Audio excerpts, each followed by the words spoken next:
Hello guys. आप सब लोग ने पार्ट 1 केमिकल बॉन्डिंग का देख लिया होगा, इसलिए आज पार्ट 2 हम लोग करने वाले हैं। इसमें हम लोग बात करने वाले इस valence bond theory, hybridisation basically, फिर एप्लीकेशंस ऑफ हाइब्रिडाइजेशन, 5 एप्लीकेशंस है वो पढ़ेंगे।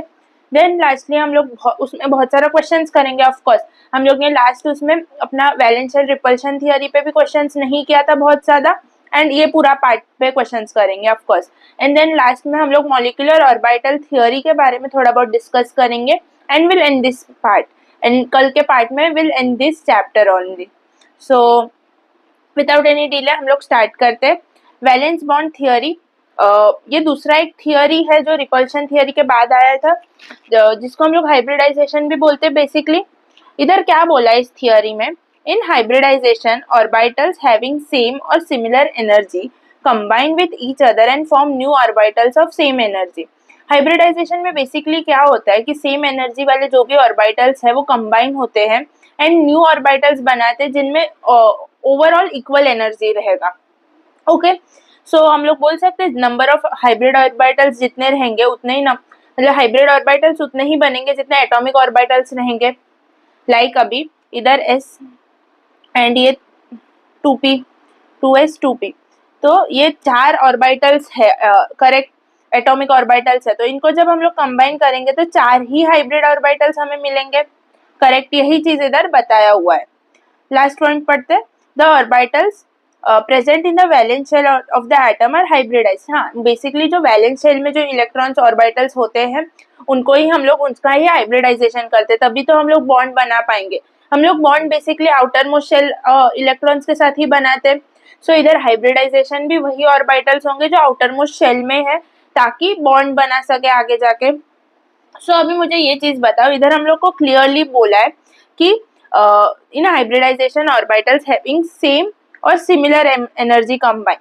तो 1s एंड 2s कभी कंबाइन हो सकता है? नहीं हो सकता, बिकॉज हमारा ये न्यूक्लियस, ये हमारा फर्स्ट शेल, ये सेकेंड शेल, ये थर्ड शेल।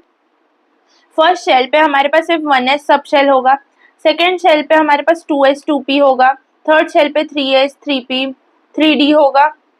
करेक्ट। तो इधर मुझे ये चीज बताओ कि अभी 1s एंड 2s में तो एक तो सिमिलर एनर्जी है नहीं, तो वो कभी भी कंबाइन हो सकेंगे मतलब हाइब्रिडाइजेशन के लिए? नहीं, नहीं पॉसिबल है, नॉट पॉसिबल। 1s 2p भी नहीं पॉसिबल है, नॉट पॉसिबल। अभी मुझे ये चीज बताओ, 2s एंड 2p कंबाइन हो सकते हैं? हाँ, ऑफ कोर्स हो सकते हैं, वो एक सिमिलर एनर्जी के शेल पे है। करेक्ट। ये शेल जिस पे है ना, जिस एनर्जी लेवल पे, उस ये पूरे इस ऑर्बिट पे एनर्जी लेवल सेम रहेगा, तो उस पे जो भी सब शेल्स है उनका एनर्जी भी सेम रहेगा। तो 2s एंड 2p पॉसिबल है, हो सकते हैं, मतलब हाइब्रिडाइजेशन में कंबाइन हो सकते हैं। अभी 2s 3p हो सकते हैं? नहीं हो सकते। बट 3s 3d हो सकते हैं? हाँ, हो सकते हैं, बिकॉज वो एक ही एनर्जी लेवल पे। सो ये एक चीज ध्यान रखना, ये थियोरी क्वेश्चन में पूछ लेते हैं ये चीज। नेक्स्ट इज हाइब्रिडाइजेशन होता क्यों है? हाइब्रिडाइजेशन होता है for good overlapping and bond angle. एक अच्छे से दो स्ट्रक्चर के बीच में जो बॉन्ड बन रहा है उसमें अच्छा ओवरलैपिंग हुआ, अच्छा एक एंगल बना, देन तो स्ट्रक्चर स्टेबल हो जाएगा। अगर स्ट्रक्चर स्टेबल हो रहा है, इसके वजह से हाइब्रिडाइजेशन हो रहा है, देखो मेन मोटिव होता है स्टेबिलिटी लाना, तो स्टेबिलिटी लाने के लिए ही बेसिकली हाइब्रिडाइजेशन होता है। स्टेबिलिटी लाने के, हाइब्रिडाइजेशन होने की वजह से उनका गुड ओवरलैपिंग भी हो रहा है, अच्छा बॉन्ड एंगल भी बन रहा है, तो अपने आप वो स्टेबिलिटी के तरफ जा रहा है। करेक्ट। सो नेक्स्ट पॉइंट पढ़ते हैं, दैट इज दिस। ये हमारे एनसीईआरटी में नहीं है, ये थोड़ा सा एक्स्ट्रा पार्ट है, बिकॉज जो क्लैरिटी चाहिए इस टॉपिक पे वो ये समझने के बाद आ जाता है, तो ये पार्ट पे ज्यादा फोकस मत करो, बस उस चीज को कनेक्ट करने के लिए ये चीज लिया है इधर। ओके, हाइब्रिडाइजेशन बेसिकली 3 टाइप का होता है, ideal hybridization, non ideal hybridization and no hybridization. तो आइडियल हाइब्रिडाइजेशन क्या है? तो देखो हमारा CH फॉर एग्जाम्पल लिया, C लिया। करेक्ट। तो C का हम लोग के पास इलेक्ट्रॉनिक कॉन्फ़िगरेशन लिखा, फिर अभी हमारा वैलेंस शेल ही मतलब हाइब्रिडाइजेशन में जाता है। तो ये हमारा हाइब्रिडाइजेशन में गया, 4 ऐसे S1 और 3p तीनों हाइब्रिडाइज हुआ और एक ऑर्बिटल का एनर्जी बन गया sp3 जितना, इनका हाइब्रिडाइजेशन हो गया। बट ये ऐसा वाला हाइब्रिडाइजेशन इधर हुआ क्यों? बिकॉज यहाँ पे 90 डिग्री का एंगल पे हाइड्रोजन को अरेंज करना पॉसिबल नहीं था कार्बन के आजू बाजू में, इसलिए एंगल स्टेबल नहीं बनता, इसके वजह से हाइब्रिडाइजेशन हुआ एंड देन ये स्ट्रक्चर बना। इसके बारे में हम लोग आगे डिस्कस करेंगे। बट इधर ये समझो कि हाइब्रिडाइजेशन हुआ क्यों, क्योंकि CH4 में 4 हाइड्रोजन होने के वजह से 90 डिग्री पे P देखो हमारा PX, PY एंड PZ ऐसे ही रहता है, करेक्ट। तो इधर जब 90 डिग्री पे अरेंज नहीं कर पाए हाइड्रोजन्स को, so because of that hybridization हुआ, इसके वजह से सब कंबाइन हुए, जितने भी 4 ऑर्बिटल्स हैं सबका एनर्जी सेम हो गया एंड एक थोड़ा सा स्टेबल स्ट्रक्चर बन गया, करेक्ट। अभी then is non ideal hybridization, इसमें हम लोग NH3 के बारे में बात करते हैं। NH3 का हम लोग ने वैलेंस शेल लिख लिया इधर 2s2 2p3।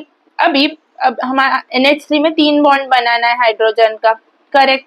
तो इधर क्या होता है, फिर से ये 90 डिग्री वाला एंगल्स पॉसिबल नहीं है, भले इधर 3 ही हमें बॉन्ड बनाना है ना, फिर भी इधर एंगल होना पॉसिबल नहीं है, बिकॉज क्योंकि इधर लोन पेयर आ जाता है। इसके वजह से इधर भी हाइब्रिडाइजेशन सब SNP वाले, भले इधर दोनों फील्ड ऑर्बिटल है, फिर भी वो हाइब्रिडाइजेशन में पार्ट लेता है ना, sp3 हाइब्रिडाइजेशन क्रिएट करता है।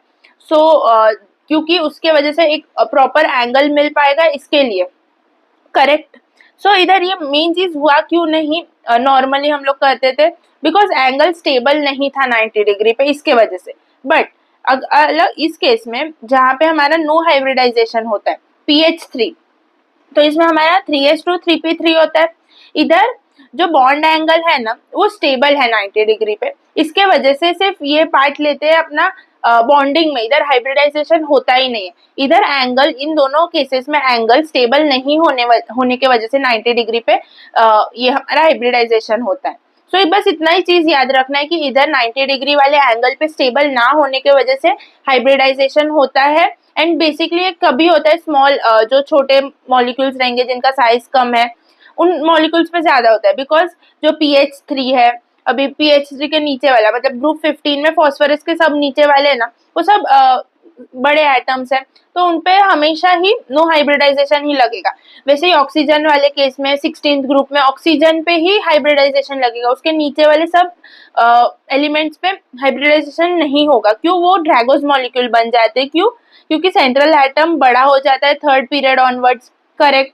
साइड एटम जो है उनका अगर इलेक्ट्रोनेगेटिविटी लो है, उनका साइज छोटा है, देन ऑल्सो वो हाइब्रिडाइजेशन में पार्ट नहीं लेते हैं। थर्ड लोन पेयर भी प्रेजेंट है, इसके वजह से एक ड्रैगोस मॉलिक्यूल बन जाता है एंड यहाँ पे हाइब्रिडाइजेशन नहीं होता। सो हमें ये चीज हमारे एनसीईआरटी में नहीं है, तो ज्यादा स्ट्रेस मत लेना इस चीज को समझने के लिए। बस इस चीज में याद क्या रखना है हमको कि हाइब्रिडाइजेशन कब होता है, जब वो मॉलिक्यूल एक प्रॉपर 90 डिग्री वाले एंगल नहीं बना पा रहा था, इसकी वजह से हाइब्रिडाइजेशन हुआ एंड जो ऑर्बिटल्स था उनका एनर्जी सेम होके उन्होंने 4 बॉन्ड बनाया। वैसे ही नॉन आइडियल में भी एंगल 90 डिग्री पे नहीं बना पा रहा था, बिकॉज जो सेंट्रल एटम था उसका साइज बहुत छोटा था एंड उसमें लोन पेयर होने के वजह से वो एक प्रॉपर 90 डिग्री एंगल नहीं बना पा रहा था 3 बॉन्ड्स में। सो इसके वजह से उसने हाइब्रिडाइजेशन किया, सिमिलर एनर्जी क्रिएट किया एंड एक प्रॉपर बॉन्ड एंगल बना दिया। वैसे ही PH3 में क्या हुआ, ये एंगल बना पा रहा था 90 डिग्री पे, स्टेबल एंगल बना पा रहा था क्योंकि साइज बहुत बड़ा था P का, फॉस्फोरस का, एंड ये ड्रैगोस मॉलिक्यूल बन जाते हैं जहाँ पे हाइब्रिडाइजेशन नहीं होता। And believe me 3rd period से कहाँ पे भी हाइब्रिडाइजेशन हमें नहीं दिखता, सिर्फ 2nd पीरियड तक ही हाइब्रिडाइजेशन दिखेगा। सो क्यों हुआ ऐसा, नो हाइब्रिडाइजेशन क्यों हुआ? सेंट्रल एटम बड़ा था, साइड एटम का इलेक्ट्रोनेगेटिविटी कम था, छोटा साइज था, लोन पेयर भी प्रेजेंट था, इसके वजह से। सो हम लोग को जो मेन चीज है मैंने लास्ट में बोली उतना ही याद रखना, ये दूसरा सब ज्यादा कंफ्यूज मत होना ये पार्ट में, बिकॉज ये हमारे सिलेबस में नहीं है। फिर देन हम लोग आ जाते हैं हाइब्रिडाइजेशन बेसिकली हम लोग को ढूंढना कैसे। सो जब हमारा एक S और एक P ऑर्बिटल मतलब कंबाइन होंगे, देन हमारा बन जाएगा sp हाइब्रिडाइजेशन। जब हमारा एक s ऑर्बिटल एंड हमारे 2 p ऑर्बिटल्स कंबाइन होंगे, विल गेट sp2 हाइब्रिडाइजेशन। जब हमारा s एक and 3p कंबाइन होंगे एक हाइब्रिडाइजेशन के लिए, देन हमारा हो जाएगा sp3 हाइब्रिडाइजेशन। वैसे ही dsp2 dsp3 d2sp3। तो एंड अभी इधर आप देख पा रहे होंगे कि इधर ये कैसे ढूंढेंगे कि हमारा कहाँ पे हाइब्रिडाइजेशन sp आ रहा है, sp2 आ रहा है, sp3 आ रहा है, सबके इलेक्ट्रॉनिक कॉन्फ़िगरेशन देखते बैठना है। नहीं, हम लोग क्या करेंगे, जो हम लोग ने लास्ट क्लास में फॉर्मूला पढ़ा था, कैसे हम लोग ने bond pair and lone pair ढूंढ के हम लोग ने वो केसेस था उसका AB2L0 वैसे केसेस में लिखा था, वैसे ही करना है। इधर भी हमें बॉन्ड पेयर ढूंढना है, लोन पेयर ढूंढना है, उन दोनों का ऐड कर देना है। ऐड करके जो भी नंबर आ रहा है देन वो उसका उसका हाइब्रिडाइजेशन हो जाएगा। ओके, सो अभी इधर एक हमारे पास ये है DsP2 वाला। सो ये हमारा इधर यूज नहीं होता, ये मोस्टली हम लोग कोऑर्डिनेशन कंपाउंड्स में ज्यादा डिटेल में पढ़ते। सो इधर अभी ये इस चीज का स्ट्रेस मत लो कि इसका भी 4 ही आ रहा है, इसका भी 4 आ रहा है। Okay, I hope this is very clear. So अभी हम लोग हाइब्रिडाइजेशन रिलेटेड थोड़े पॉइंट्स पढ़ते एंड देन हम लोग क्वेश्चंस करेंगे ताकि और क्लैरिटी आए। तो पॉइंट्स क्या है देखो, it is orbital which hybridize not electrons. ये ऑर्बिटल्स को हाइब्रिडाइज करता है, इलेक्ट्रॉन्स को नहीं। मतलब जो ऑर्बिटल्स है वो कंबाइन होके हाइब्रिडाइज होते हैं, ना कि जो इलेक्ट्रॉन्स है वो कंबाइन होते हैं। ये चीज ध्यान रखो, ये डायरेक्ट ऐसे पॉइंट्स है ना, हमें करेक्ट इनकरेक्ट स्टेटमेंट में आ सकता है। ड्यूरिंग द एग्जाम हम लोग कंफ्यूज हो जाते हैं। सो ऐसे पॉइंट्स जो है ना वो अच्छे से याद रखो, ये एनसीईआरटी के पॉइंट्स है, इसलिए अच्छे से ध्यान रखना। Orbitals having paired electron, single electron, vacant orbital, all can participate in hybridization. हम लोग ने देखा CH4 वाले केस में जो ये सिंगल थे वो भी कर रहे थे हाइब्रिडाइजेशन में पार्ट। फिर NH3 में देखा जो कंबाइन था वो भी पार्ट ले रहा था, एंड ये बोल रहे वैकेंट वाले भी ले सकते हैं पार्ट। फिर थर्ड पॉइंट इज एक्साइटेशन और promotion of electron is not an essential condition. इधर क्या बोल रहे कि एक्साइटेशन करके, जैसे हम लोग ने लास्ट उसमें देखा था कि जब फॉस्फोरस 5 बॉन्ड बना रहा था तो वो एक्साइट करके बना रहा था। इधर ये बोल रहे हैं एक्साइटेशन वगैरह करने का जरूरत नहीं है, डायरेक्टली हाइब्रिडाइजेशन से हो सकता है। Hybridization is reconstruction and reorganization of orbitals. Hybridization is basically क्या कि जो ऑर्बिटल्स है उनको एक साथ कंबाइन करके उनको रीऑर्गेनाइज करते हैं, उनको रिकंस्ट्रक्ट करते हैं basically. Correct. The hybridize orbital are always equivalent in energy and shape. जो हमारे हाइब्रिडाइज ऑर्बिटल्स होंगे ना जो कंबाइन करने के बाद, उन सबका एनर्जी एंड शेप दोनों सेम होगा। During the mixing of S and P orbitals directional nature of S increases while increases its angular nature. So हम लोग देखो S and P को कंबाइन कर रहे हैं तो P के पास इस डायरेक्शनल नेचर होता है, बिकॉज P ऐसे होता है शेप में एंड S ऐसे होता है। करेक्ट। तो S के पास है ना एंगुलर नेचर ज्यादा होता है एंड P के पास डायरेक्शनल नेचर ज्यादा होता है। एंड जब ये कंबाइन होते हैं ना दोनों, तो S के पास हमारा डायरेक्शनल नेचर इंक्रीज हो जाता है एंड P के पास एंगुलर नेचर इंक्रीज हो जाता है। इसलिए तो जितने भी ऑर्बिटल्स बनते हैं उनके same energy and same shape होता है, इसके वजह से। बिकॉज जो दूसरे का नेचर है वो दूसरा ऑर्बिटल इंक्रीज कर लेता है because of hybridization. Only those orbitals need to hybridize which forms a bond and keep the lone pair. So the number of hybrid orbitals is equal to a bond pair and a lone pair. क्या बोला है? Only those orbitals need to hybridize which forms a bond and keep the lone pair.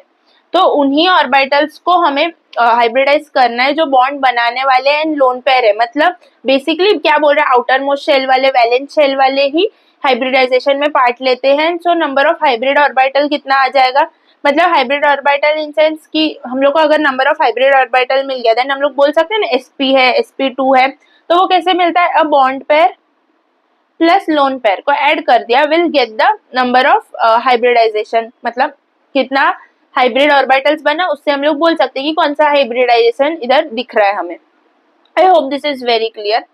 सो अभी हम लोग इधर आते हैं, थोड़ा एग्जांपल्स करते हैं, थोड़ा आप करना, सो क्लैरिटी आ जाएगा। SF4 को हम लोग कैसे करते हैं, 6 प्लस 7 इंटू 4 28 डिवाइड बाई 8, तो ये कितना आ जाता है 34/8। सो इसको डिवाइड किया तो हमारे पास आ जाता है 4 बॉन्ड पेयर्स और 2 रिमाइंडर आ जाता है, तो 2/2 किया तो विल गेट 1 लोन पेयर। सो 4 + 1 कितना हो जाता है 5। 5 पे कौन सा हाइब्रिडाइजेशन है, देखो 5 पे इज DsP3, तो हमारा ये हो गया DsP3। करेक्ट। वैसे ही SO2 का देखेंगे, 6 plus O 2 into 6 12 divide by 8, 18/8, इधर हमारे पास 2 बॉन्ड पेयर आ जाएगा, 2 रिमाइंडर बचेगा, 1 लोन पेयर, 3 आ गया टोटल में 3 आ रहा है, मतलब sp2, करेक्ट।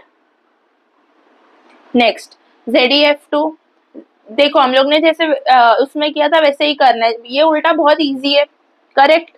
सो ZeF2 क्या हो जाएगा, 8 प्लस 14/8, तो कितना हो जाता है, 22/8, तो 22 2 जा 16 करेंगे तो 2 बॉन्ड पेयर बनेगा एंड 16 मतलब 6 रिमाइंडर बच रहा है, तो 6/2 कर देंगे तो विल गेट 3 लोन पेयर्स, तो 2 + 3 कितना हो जाता है, 5, 5 पे फिर से क्या आ जाएगा, DSP3, करेक्ट।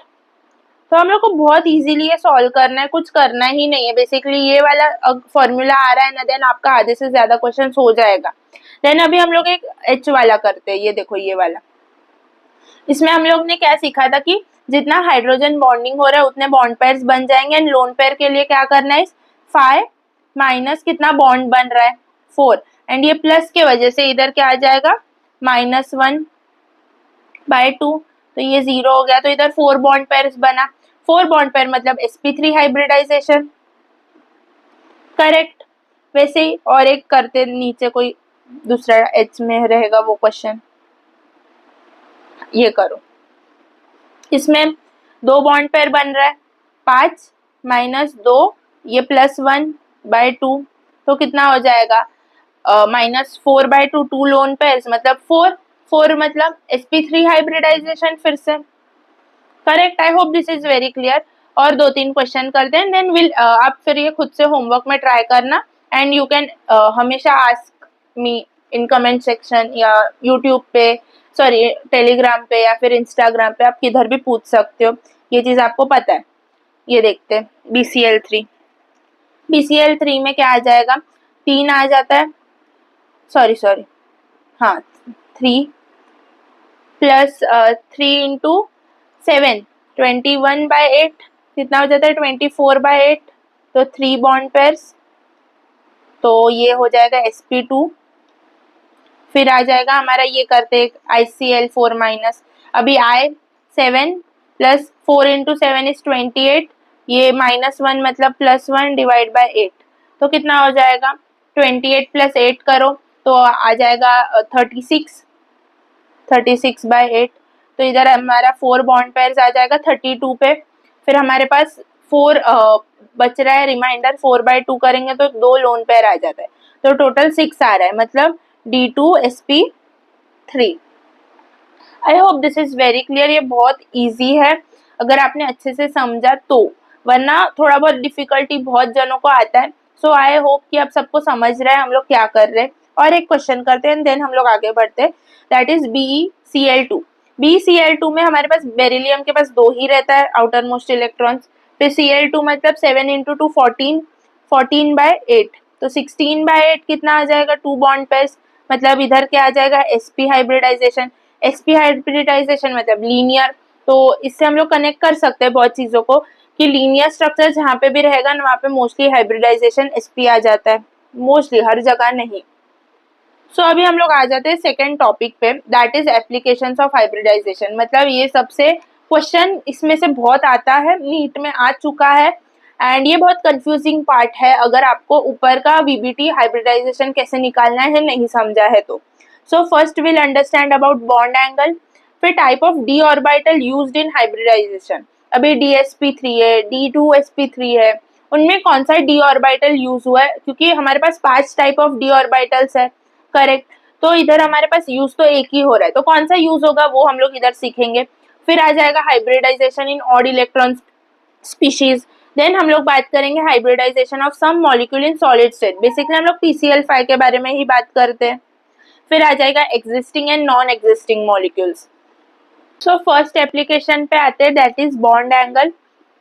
जब हमारे विद द हेल्प ऑफ जो रिपल्शन थियरी में हम लोग ने जो केसेस पढ़ा, जो हम लोग को मॉलिक्यूल दिया है उसका हम लोग ने with the help of calculation ये लाया कि उसका AB2 है, L0 है या AB3 L0 है, जो भी है वो हम लोग ने ढूंढा, करेक्ट। एंड जब भी हमारे पास AB2L0 आया एंड AB2L3 आया ना, देन उनका बॉन्ड एंगल सबसे बड़ा होगा, बिकॉज इधर हमारे पास 180 डिग्री का बॉन्ड एंगल आ जाता है। चेक करना है, देखो इधर ही,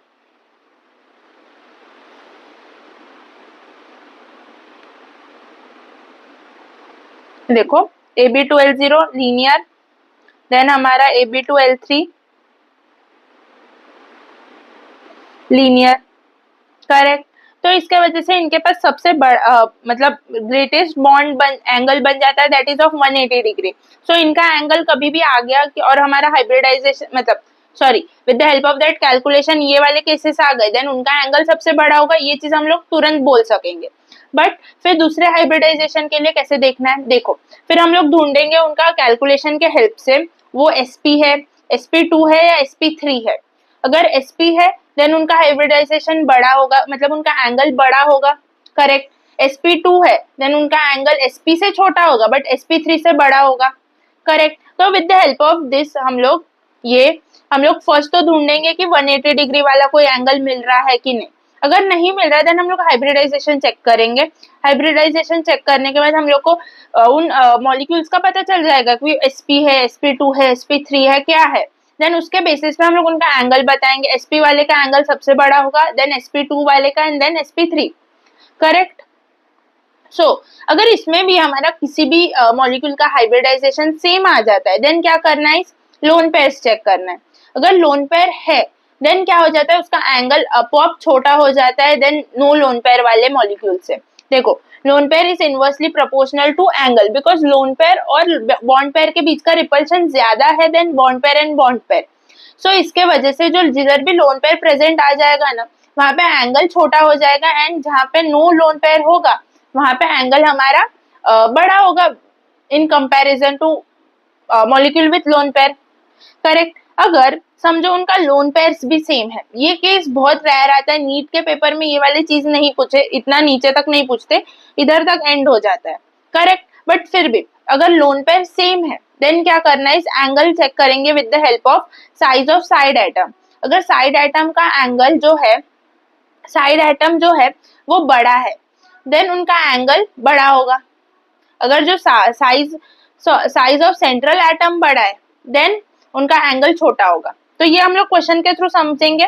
अभी के लिए बस इतना समझो कि जब लोन पेयर सेम हो जाते हैं देन हम लोग को चेक करना है वो दो मॉलिक्यूल्स, एक मॉलिक्यूल का जो साइड एटम है वो बहुत बड़ा है साइज में, देन उसका एंगल अपॉप बड़ा हो जाएगा। बट हम लोग देख रहे हैं कि सेंट्रल एटम जो है वो बहुत बड़ा है, देन उसका एंगल कम हो जाएगा। आई hope this is very clear. हम लोग with the help of example समझेंगे ताकि और क्लैरिटी आए।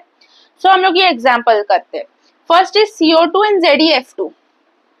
CO2 हाइब्रिडाइजेशन ढूंढो, नहीं फर्स्ट तो हम लोग चेक करेंगे इसका VS रिपल्शन थियरी से क्या केस बन रहा है।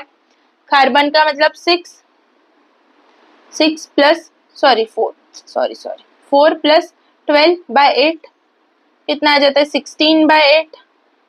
तो दो बॉन्ड पेयर मतलब AB2L0 बन रहा है, ये वाला तो लीनियर है, इसका एंगल सबसे बड़ा होता है।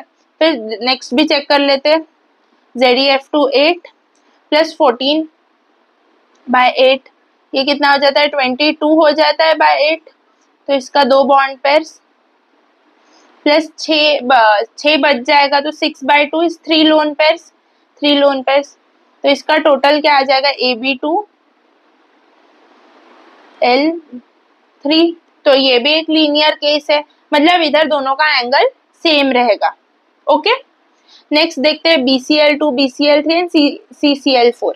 अभी BCl2 में अभी हम लोग ने ऊपर देखा यहाँ पे कौन सा केस बन रहा था, AB2L0 वाला। चेक कर लो फिर से चाहिए तो, 14 प्लस 2 16/8 दो बॉन्ड पेयर, तो ये AB2L0 केस है। BCl3 का, BCl3 में 3 प्लस 7 इंटू 3 21 24 तीन बॉन्ड पेयर्स बन रहा है, मतलब AB3L0 बन रहा है। सो इधर हमको हाइब्रिडाइजेशन चेक करना पड़ेगा, AB3L0 बन रहा है मतलब sp2 हाइब्रिडाइजेशन रहेगा, करेक्ट, क्योंकि तीन बॉन्ड पेयर्स था तो ये वाला हाइब्रिडाइजेशन। नेक्स्ट में CCl4, CCl4 में 4 कार्बन प्लस 4 इंटू 7 28 प्लस 32 32/8 किया तो 4 बॉन्ड पेयर्स बन रहा था। 4 बॉन्ड पेयर्स मतलब हमारा AB4L0, तो ये भी 180 वाला नहीं है, तो इसका हाइब्रिडाइजेशन क्या है, sp3 है। करेक्ट। तो इसमें बहुत क्लियर है, हम लोग एंगल्स बहुत इजीली, इसका एंगल सबसे बड़ा होगा, देन इसका, एंड देन CCl4 का। Correct. I hope this is very clear. इसका हम लोग का हाइब्रिडाइजेशन देखा तो sp आ जाएगा, तो वैसे भी हम लोग चेक कर सकते हैं। Okay, with the help of जो हम लोग ने AB2L0 ढूंढा, उसके हेल्प से भी हम लोग हाइब्रिडाइजेशन डायरेक्टली बता सकते हैं। देखो कैसे, ये देखो इधर आते हैं,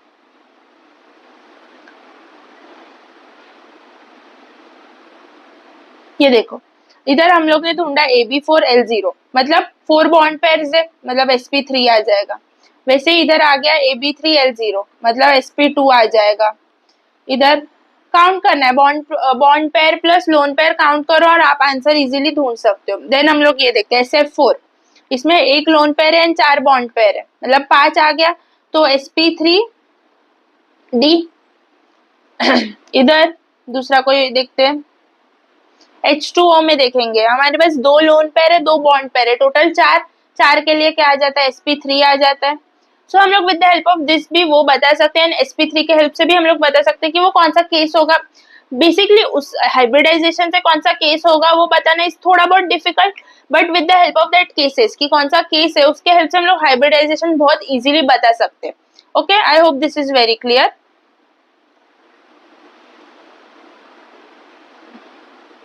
नेक्स्ट करते BCl3, AlCl3 एंड CH4। तो BCl3 तो ऊपर ही किया, sp2 आ जाता है। AlCl3 क्या आ जाएगा हमारा, चेक करो, बोरॉन के नीचे ही एल्यूमिनियम होता है, तो इधर भी sp2 ही आएगा। देन हमारा CH4 इज sp3। करेक्ट। सो अभी मुझे ये चीज बताओ, इन दोनों का सेम सेम आ गया, और इधर लोन पेयर्स भी नहीं, बोरॉन में भी लोन पेयर नहीं होता, एल्यूमिनियम में भी लोन पेयर नहीं होता। देन क्या करेंगे, देन चेक करेंगे ये वाला, देखो angle, size of side atom और साइज ऑफ सेंट्रल एटम, इन दोनों में साइड एटम तो सेम है, तो इनका सेंट्रल एटम ही देखना है। तो सेंट्रल एटम किसका बड़ा है, ऑफ कोर्स एल्यूमिनियम का सेंट्रल एटम बड़ा है, मतलब एल्यूमिनियम का एंगल छोटा होगा देन बोरॉन, सो बोरॉन का एंगल बड़ा, देन एल्यूमिनियम का, and then CH4। I hope this is very clear, ये बहुत इजी चीज है, आप अच्छे से समझोगे तो आप समझ जाओगे। नेक्स्ट करते NH3 एंड H2O। NH3 इसका हाइब्रिडाइजेशन क्या आ जाता है, 3 बॉन्ड बना रहा है एंड 5 - 3, 2/2, 1 लोन पेयर, मतलब 4 3 + 1 4 हो गया, मतलब sp3 हाइब्रिडाइजेशन। H2O का अब भी ऊपर देखा sp3 हाइब्रिडाइजेशन आ रहा था। करेक्ट। अभी दोनों पे sp3 हाइब्रिडाइजेशन आ रहा है, तो हम लोग चेक करेंगे इज अबाउट लोन पेयर्स। दोनों में अगर सेम लोन पेयर्स है देन हम लोग नेक्स्ट उस पे जाएंगे, बट लोन पेयर्स अलग आ गए देन हम लोग इजीली आंसर बता सकते हैं। तो NH3 पे 1 लोन पेयर था एंड H2O पे 2 लोन पेयर था, तो अभी जिसके पास लोन पेयर ज्यादा होगा उसका एंगल कम होगा, सो NH3 ग्रेटर रहेगा एंगल में H2O से। आई hope this is very clear. फिर 5th क्वेश्चन, NCl3 NBr3। इसमें NCl3 एंड NBr3, इधर से हम लोग क्वेश्चन को ही देख के ये चीज बोल सकते हैं कि इधर इनका हाइब्रिडाइजेशन सेम होगा, बिकॉज Cl3 एंड Br3 दोनों हेलोजन है, नाइट्रोजन एक कॉमन चीज है। करेक्ट। तो हम लोग इधर डायरेक्टली ये चीज देख के बोल सकते हैं कि इन दोनों का हाइब्रिडाइजेशन सेम होगा। हाइब्रिडाइजेशन सेम होगा, नाइट्रोजन दोनों पे एक एक लोन पेयर होगा। सो अभी हम लोग को डायरेक्टली लास्ट केस पे जंप करना है, जहाँ पे हम लोग बताएंगे angle proportional to side atom या inversely proportional to central atom. So इधर हमारा सेंट्रल एटम तो सेम है, तो साइड एटम्स देखना पड़ेगा। तो Cl और Br में से किसका साइड एटम साइज में बड़ा है, ऑफ कोर्स Br का। सो हमारा एंगल किसका बड़ा होगा, Br का, बिकॉज साइड एटम के डायरेक्टली प्रोपोर्शनल है एंगल। करेक्ट। फिर नेक्स्ट देखते हैं NH3 एंड PH3। ये वाला क्वेश्चन किया ना, सेम वैसा ही है, BCl3 and AlCl3। And nitrogen के नीचे ही फॉस्फोरस आ जाता है, तो इनका हाइब्रिडाइजेशन सेम होगा, इनका लोन पेयर सेम होगा ऑफ कोर्स। सो हम लोग को जस्ट चेक करना है इस लास्ट वाला केस, इसमें हमारा साइड एटम्स भी सेम है, तो हम लोग सिर्फ चेक करेंगे सेंट्रल एटम। तो सेंट्रल एटम फॉस्फोरस का बड़ा होता है ऑफ कोर्स, तो साइज किसका, एंगल किसका बड़ा होगा, NH3 का, सेंट्रल एटम से इनवर्सली प्रोपोर्शनल होता है एंगल। करेक्ट। अभी ये वाले जो क्वेश्चंस है ना वो होमवर्क करने, I will send the answers, मैं आंसर्स आज शाम तक ग्रुप पे भेज दूंगी, तो आप चेक कर सकते हो। तो खुद से करो, एक बार ट्राई करो, ये बहुत इजी है। इसमें हम लोग फिर PYQs करने ही वाले, बट अभी के लिए आप खुद से ये वाले क्वेश्चंस भी करना। सो सेकेंड एप्लीकेशन के बारे में बात करेंगे, that is types of D orbitals used in hybridization. So first is DsP3। तो DsP3 में हमारा फर्स्ट तो S यूज होगा, फिर PX यूज होगा, PY यूज होगा, PZ यूज होगा। ये चीजें आपको पता होंगी, आई होप सो। हम लोग सेकेंड चैप्टर में लास्ट पार्ट में बहुत अच्छे से ये चीज समझी है। ओके, देन हमारा D कौन सा यूज होगा, इधर D यूज होगा इज दैट DZ² वाला, करेक्ट। फिर हमारा D2 SP3, तो इसमें भी फर्स्ट S यूज होगा, PX यूज होगा, PY यूज होगा, PZ होगा, एंड देन DZ² पहले यूज होगा, देन यूज होगा DX² माइनस Y², करेक्ट। फिर थर्ड इसमें D3 SP3, तो ये चीजें तो रिपीट ही होंगी, डुप्लीकेट। एंड जो ऐड होगा इस DZ, इधर सॉरी DXY, करेक्ट, क्योंकि DXY, DYZ, DZX तीनों सेम है, तो कुछ भी आ जाए कुछ फर्क नहीं पड़ता। तीनों का एनर्जी सेम है, तीनों का जो तीनों इक्वेटोरियल पे रहेंगे, उनका ये इक्वेटोरियल रहता है, तो उन सब में सेम ही रहेगा। तो DXY, DYZ, DZX कुछ भी ले लो चलेगा। फिर आ जाता है DsP2। DsP2 में हम लोग फर्स्ट तो S यूज करते हैं, फिर PX, PY। इधर हम लोग है ना Z एक्सक्लूडेड, इधर हम लोग कोई भी Z वाला एक्सिस वाला यूज ही नहीं करते। क्यों नहीं करते ये हम लोग समझेंगे इन कोऑर्डिनेशन कंपाउंड्स। एंड इधर जो स्ट्रक्चर बनता है ना वो स्क्वायर प्लेनर होगा। sp3 एंड DsP2 में क्या होता है, lone pair plus bond pair दोनों में 4 होगा, पर शेप वाइज क्या होगा, DsP2 स्क्वायर प्लेनर होगा एंड sp3 हमारा टेट्राहेड्रल रहेगा। I hope that is very clear. And इधर जो D यूज होगा वो DZ² नहीं होगा एंड DX² माइनस Y² होगा, करेक्ट। सो अभी यहाँ पे D ऑर्बिटल में हमारे पास एक्सियल रहते हैं, एक्सियल ऑर्बिटल्स होंगे एंड इक्वेटोरियल ऑर्बिटल्स।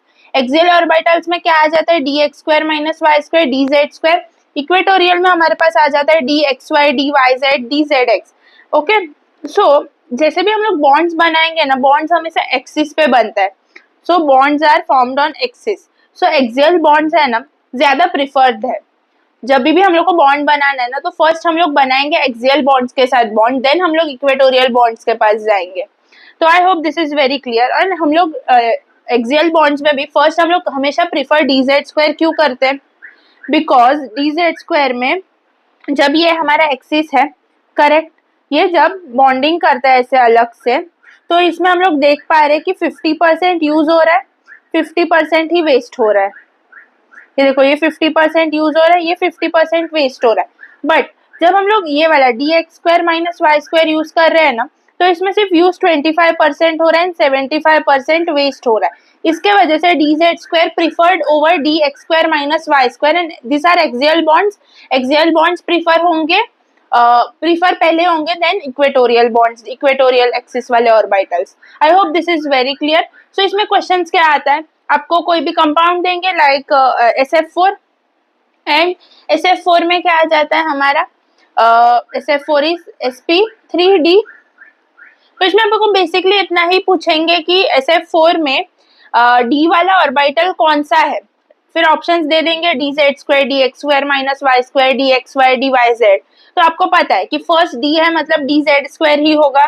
तो इतना बेसिक इतना ही क्वेश्चन आता है, इसके अलावा कुछ क्वेश्चन नहीं आता। क्वेश्चन आ सकता है इस दिस कि एक्सियल बॉन्ड्स के ऊपर, एक्सियल बॉन्ड्स को हम लोग क्यों प्रिफर करते हैं इक्वेटोरियल बॉन्ड्स के ऊपर, ये एक क्वेश्चन आ सकता है। क्यों ऐसा करते हैं, बिकॉज एक्सिस पे बॉन्ड्स बनाना इज ज्यादा प्रिफरेबल, इसके वजह से। देन क्वेश्चन आ सकता है कि DZ² और DX² माइनस Y² में DZ² को क्यों ज्यादा प्रिफर करते हैं, बिकॉज उसमें जो बॉन्डिंग पार्ट है वो और वेस्ट होता है ना, वो पार्ट बहुत कम है in comparison to DX² minus Y²। So ये चीजें याद रखना, ये पॉइंट्स याद रखना, इस पे 3 पॉइंट्स है, इस पे ही क्वेश्चन आएगा। Third is hybridization in odd electron species. Odd electron species में हाइब्रिडाइजेशन होगा, उसके बारे में हम लोग पढ़ते हैं। अभी हमारे पास इस CH3 एंड हमारे पास कार्बन का एक इलेक्ट्रॉन है, करेक्ट। अभी इधर इसका हाइब्रिडाइजेशन क्या हो जाएगा, तो हमेशा याद रखना है, हम लोग जो नॉर्मली करते थे, पाई बॉन्ड कितना है, सिग्मा बॉन्ड कितना है प्लस रेडिकल को काउंट करके हम लोग इसका हाइब्रिडाइजेशन बता सकते हैं। बट रेडिकल को हम लोग तभी काउंट करेंगे अगर वो साइड एटम इलेक्ट्रोनेगेटिव है। मतलब अभी इधर देखो, कार्बन के पास 4 इलेक्ट्रॉन होते हैं बॉन्डिंग के लिए, वो 3 कर चुका, 1 रह गया, करेक्ट। तो इधर हमारे पास 3 सिग्मा बॉन्ड है, प्लस हाइड्रोजन इलेक्ट्रोनेगेटिविटी है, नहीं है, बिल्कुल नहीं है। सो ये वाला रेडिकल को हम लोग काउंट नहीं करेंगे, 0। तो इसका जो आ जाएगा 3 मतलब sp2, करेक्ट। वैसे ये देखो, इसमें कार्बन ने फिर से फ्लोरीन के साथ बॉन्ड्स बनाया और एक बॉन्ड नहीं बनाया, वहां पे एक और इलेक्ट्रॉन है। तो अब इसका हाइब्रिडाइजेशन क्या हो जाएगा, देखो इसमें 3 बॉन्ड बना रहा है सिग्मा बॉन्ड और एक बॉन्ड रह गया, बट इधर हमारा जो फ्लोरीन है ना वो इलेक्ट्रोनेगेटिव है, तो इधर हमारा रेडिकल काउंट होगा, +1 करके लिखेंगे, इधर 4 हो जाएगा और हमारा जो आंसर आ जाएगा वो sp3 आ जाएगा। वैसे ही नेक्स्ट क्वेश्चन देखो, इसमें क्लोरीन दिया है, ऑक्सीजन दिया है साइड एटम्स में। सो क्लोरीन एंड ऑक्सीजन में क्लोरीन 3 बॉन्ड बना रहे, सिग्मा बॉन्ड ही काउंट करना है, एंड ऑक्सीजन एक इलेक्ट्रोनेगेटिव एलिमेंट है, सो इधर +1 करेंगे, 4 आ जाएगा, ये हमारा बन जाएगा sp3, करेक्ट। नेक्स्ट वाला नाइट्रोजन और ऑक्सीजन है, इधर सिग्मा बॉन्ड कितना बन रहा है, 2 बन रहा है, एंड ये ऑक्सीजन इलेक्ट्रोनेगेटिव है तो +1 तो होगा, तो 3 हो जाएगा, and will get answer as sp2। I hope this is very clear. तो ये चीजें ध्यान रखना है कि हमारे पास जो रेडिकल वाला क्वेश्चन आ जाए तो उसमें अगर जो साइड एटम्स है, जो नॉर्मल सिग्मा बॉन्ड्स बन रहे हैं ना, वो तो काउंट करना है, उसके बेसिस पे हम लोग बताएंगे। बट अगर जो रेडिकल में वो मॉलिक्यूल में जो साइड एटम्स है उनका इलेक्ट्रोनेगेटिविटी ज्यादा है, देन जो नंबर ऑफ सिग्मा बॉन्ड्स है उनके साथ उस रेडिकल को ऐड कर देंगे, तो जो भी टोटल बनेगा उस हिसाब से हम लोग हाइब्रिडाइजेशन टेबल में चेक करेंगे। अभी 4 टोटल बन रहा है तो उसका हाइब्रिडाइजेशन क्या होता है, sp3। सो दैट्स इट, इतना ही इजी है, ये क्वेश्चन आता है, ये नोट डाउन करो, ये बहुत इंपॉर्टेंट क्वेश्चन है। Next, hybridization of molecules in solid state. Solid state basically हम लोग PCl5 के इधर डिस्कस करते हैं, क्योंकि एनसीईआरटी में PCl5 को दिया हुआ है, एंड हमारा पी ब्लॉक में भी ये चीज रिपीट होता है। सो PCl5 अगर गैसियस स्टेट में दिया है ना, हम लोग को क्लियरली बोला है गैसियस स्टेट में है, देन हम लोग नॉर्मली AB5L0 आ जाता है उसका sp3d, करेक्ट। तो कोई इशू ही नहीं है, कोई कंफ्यूजन ही नहीं है। बट क्वेश्चन में दिया है PCl5 crystalline PCl5 solid PCl5, so then हमारे पास एक कंफ्यूजन आ जाता है कि PCl5 को PCl4+ लेना है या PCl6- लेना है, बिकॉज गैसियस स्टेट में वो PCl5 रहेगा, बट सॉलिड स्टेट में उसका कॉन्फ़िगरेशन PCl4 भी हो सकता है एंड PCl6- भी हो सकता है। सो अगर क्वेश्चन में आपको दिया है ना सॉलिड स्टेट PCl5, देन आपको ऑप्शंस में ना PCl4 वाला हाइब्रिडाइजेशन एंड PCl6 वाला हाइब्रिडाइजेशन दोनों देंगे, एंड बोथ ऑफ दिस पूछेंगे, तो आपको इतना ही क्वेश्चन इसमें आने वाला है। सो ये चीज ध्यान रखना। सो इसका हमारे पास आ जाता है AB4L0 मतलब sp3, एंड इसका आ जाएगा AB6L0 दैट इज sp3d2। तो आपको डायरेक्टली sp3 एंड sp3d2 दे के रखेंगे एंड पूछेंगे कि सॉलिड PCl5 का कॉन्फ़िगरेशन क्या है, ऑप्शन में रहेगा बोथ 1 एंड 2, एंड ये भी ऑप्शन में रहेगा। सो आपको इतना ही पता होना चाहिए कि सॉलिड स्टेट में PCl5 का दो अलग अलग कॉन्फ़िगरेशन, दो अलग अलग उसमें पॉसिबल है, लाइक दो अलग अलग स्ट्रक्चर्स में वो मिलना पॉसिबल है, that is first is this and second is this. So ये चीज ध्यान रखना है, आपका क्वेश्चन हो जाएगा, बहुत इजी है। इसमें डायरेक्ट क्वेश्चन आता है, जो केसेस है वो अच्छे से पढ़ो, डायरेक्ट क्वेश्चन आएगा, आप इजीली सॉल्व कर पाओगे। Next, existing and non existing molecules. So first is d contraction. ये देखो यहाँ पे pH3, मुझे बताओ इसका ये क्या रहेगा हमारा cases wise, repulsion theory wise and hybridization मुझे बता। तो रिपल्शन केस वाइज तो इसका pH3 मतलब हमारा 3 बॉन्ड पेयर बन रहा है, करेक्ट, और एक लोन पेयर बचेगा तो 4 हो जाएगा, AB4 AB3L1 टोटल 4 मतलब sp3, करेक्ट। तो ये तो पॉसिबल है होना। pH5 मुझे बताओ क्या आ जाएगा, 5 बॉन्ड बना रहा है, 0 लोन पेयर्स बचेगा तो AB5L0, ये हमारा हो जाएगा sp3d, correct. PCl3 AB3L1 sp3, PCl5 फिर से AB5L0 sp3d, करेक्ट। तो अभी है ना, मैं आपको एक चीज बताती हूँ कि ये वाला जो मॉलिक्यूल है ना वो एग्जिस्ट ही नहीं करता, बट ये वाला करता है। ऐसा क्यों हो रहा है? Because of d contraction. यहाँ पे जो हमारा Cl है ना वो इलेक्ट्रोनेगेटिव है। इलेक्ट्रोनेगेटिव होने के वजह से वो d ऑर्बिटल जो है ना वो p ऑर्बिटल p सबशेल्स होंगे, सेकेंड सबशेल, उसके बाद थर्ड सबशेल उधर d ऑर्बिटल प्रेजेंट होगा, करेक्ट।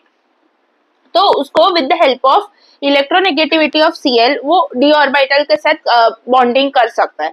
बट हाइड्रोजन हमारा लेस इलेक्ट्रोनेगेटिव होने के वजह से H लेस इलेक्ट्रोनेगेटिव होने के वजह से वो डी कॉन्ट्रैक्शन मतलब डी को अपने तरफ खींच ही नहीं पाएगा, डी सबशेल को अपने डी सबशेल को अपने बॉन्डिंग में इंक्लूड ही नहीं कर पाएगा। इसके वजह से ये वाला पॉसिबल ही नहीं है मॉलिक्यूल बनना। वैसे ही हमारा इधर भी होता है H2S, H4S एंड H6S। तो H2S क्या हो जाएगा हमारा नॉर्मल ऑक्सीजन जैसा, इसमें sp3 होगा। H4S ये हमारा Ab2L2 जितना होगा, करेक्ट।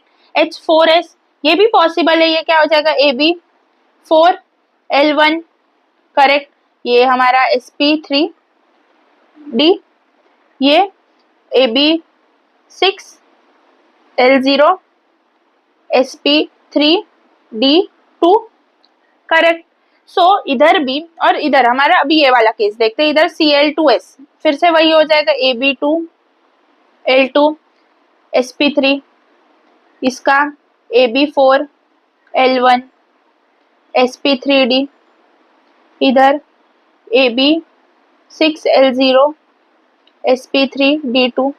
सो इधर हमारे पास शॉकिंग ये है क्या, ये दोनों वाला मॉलिक्यूल एग्जिस्ट ही नहीं करेगा। ऐसा क्यों?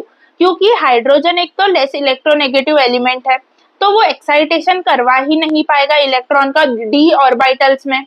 ऐसा क्यों? बिकॉज बहुत इलेक्ट्रोनेगेटिव कम होने की वजह से वो डी ऑर्बिटल्स में अपना इलेक्ट्रॉन को भेज ही नहीं पाएगा, डी कॉन्ट्रैक्शन ही नहीं करवा पाएगा। इसके वजह से ये वाले दोनों एग्जिस्ट ही नहीं करेंगे। बट क्लोरीन वाले केस में ये दोनों एग्जिस्ट करेंगे। क्यों? क्योंकि क्लोरीन एक इलेक्ट्रोनेगेटिव एलिमेंट है और इलेक्ट्रोनेगेटिव एलिमेंट होने के वजह से वो डी कॉन्ट्रैक्शन करवा पाएगा, यानी कि एक्साइटेशन करवा पाएगा डी ऑर्बिटल में उसके इलेक्ट्रॉन का। So I hope this is very clear. ये तो अपना जनरल स्टेट में है इसलिए पॉसिबल हो रहा है। आई hope this is very very clear, क्योंकि इसमें डायरेक्ट यही क्वेश्चंस आ जाते हैं। ओके, अभी नेक्स्ट इज इनप्रॉपर कोवेलेंसी। ये चीज हम लोग ने ऊपर डिस्कस किया है, फिर से एक बार करते हैं। That is NH3 PH3 PCl5 NCl5। इसमें से कौन सा is improper? Of course NCl5 same question कर चुके हैं। फिर is H2S H2O Cl4S Cl4O। सो मुझे बताओ इसमें से कौन सा पॉसिबल नहीं है होना? H2S H2O होगा, Cl4S भी होगा, Cl4O हो सकता है। O के पास सिर्फ 2 बॉन्डिंग कैपेसिटी है, 2 ही बॉन्ड्स बना सकता है, इधर तो 4 बना रहा है। पॉसिबल है? नहीं है। सो इधर भी फोर्थ ऑप्शन इज इनकरेक्ट। सो इसमें तो डायरेक्ट कोवेलेंसी बेस्ड क्वेश्चंस आते हैं जो हम लोग ने ऊपर ऑलरेडी डिस्कस किया है। Next is steric hindrance. Steric hindrance basically size के ऊपर डिपेंड होने के साइज के वजह से होता है। लाइक इधर हमारे पास IF7 है, ICl7 है, IBr7 है, बट ये दोनों एग्जिस्ट ही नहीं करते। ऐसा क्यों? बिकॉज F का साइज इज छोटा then Cl then Br। Small size के वजह से IF7 पॉसिबल है, बट Cl और Br का साइज ऑलरेडी बहुत बड़ा है, जिसके वजह से बहुत ज्यादा स्टेरिक हिंड्रेंस हो जाएगा। इसके वजह से वो मॉलिक्यूल पॉसिबल ही नहीं है होना। सो इसमें क्वेश्चन आएगा ना, तो आपको 4 ऑप्शन रहेगा एंड पूछा कि कौन सा आपको सही नहीं लग रहा है।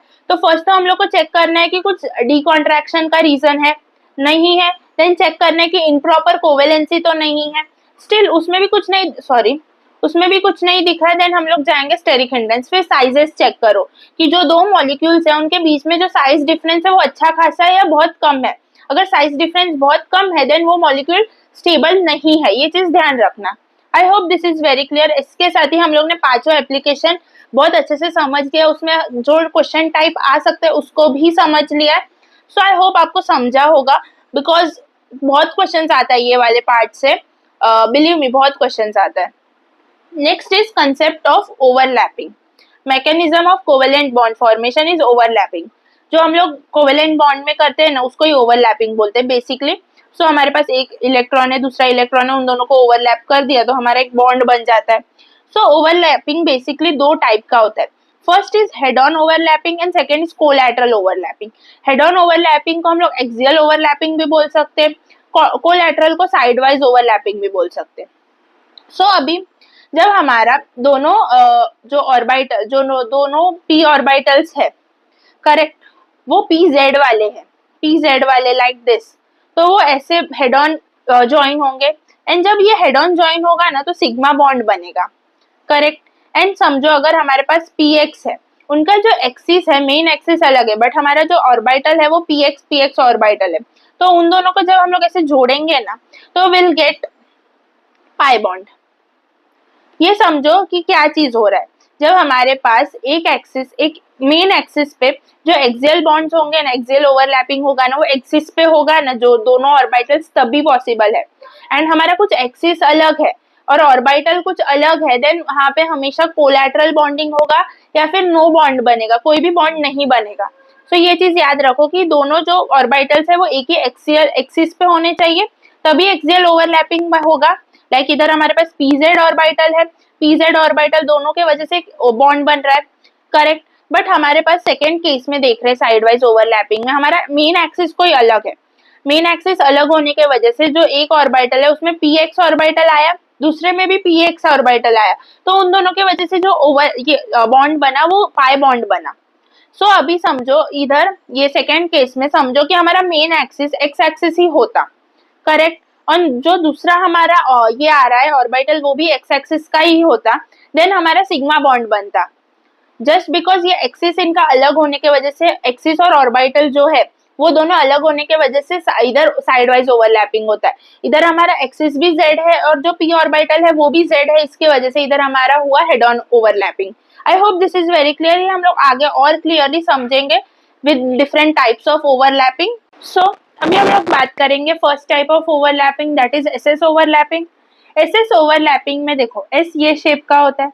अभी अगर समझो एस कोई भी एक्सिस पे हो, एक्स समझो S is on x axis, तो एस दूसरा एस एक्स एक्सिस से ही आएगा तो उसके साथ एक सिग्मा बॉन्ड ही बनाएगा। समझो ये एक्स एक्सिस है, इधर से दूसरा एक्स आ गया, इधर बॉन्डिंग सिग्मा ही बनेगा, करेक्ट।